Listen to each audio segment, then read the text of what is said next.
دیکھیے پروگرام پل وزیر اعلیٰ اور جانیے وزیر اعلیٰ خیبر پختونخوا محمود خان کی گزشتہ ہفتے کی مصروفیات۔ وزیر اعلیٰ خیبر پختونخوا محمود خان نے Khyber Pakhtunkhwa educational testing and evaluation agency ETEA کے امتحانات میں شفافیت کو یقینی بنانے کے لیے متعارف کرائی گئی اصلاحات پر اطمینان کا اظہار کیا ہے اور کہا ہے کہ موجودہ حکومت اصلاحات پر یقین رکھتی ہے تاکہ عام آدمی کی خدمات تک رسائی کو سہل بنانے کے ساتھ ساتھ انتظامی امور میں شفافیت کو یقینی بنایا جا سکے۔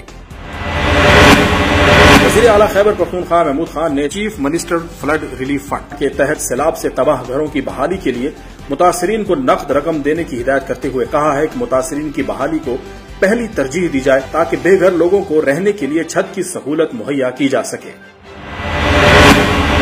خیبر پختونخوا حکومت کا ہیلی کاپٹر لوئر کوہستان میں سیلاب زدگان کی امداد کے لیے پہنچ گیا۔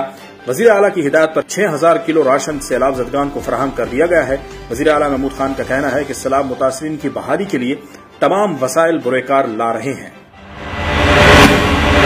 وزیر اعلیٰ خیبر پختونخوا محمود خان نے ضلع ثوابی کا دورہ کیا، جہاں انہوں نے ویمن یونیورسٹی ثوابی میں نئے قائم کیے گئے اکیڈیمک بلاک، ایڈمنسٹریشن بلاک اور فیکلٹی ہاسٹل کا باضابطہ افتتاح کیا۔ یہ منصوبے 39 کروڑ روپے کی مجموعی لاگت سے مکمل کیے گئے ہیں۔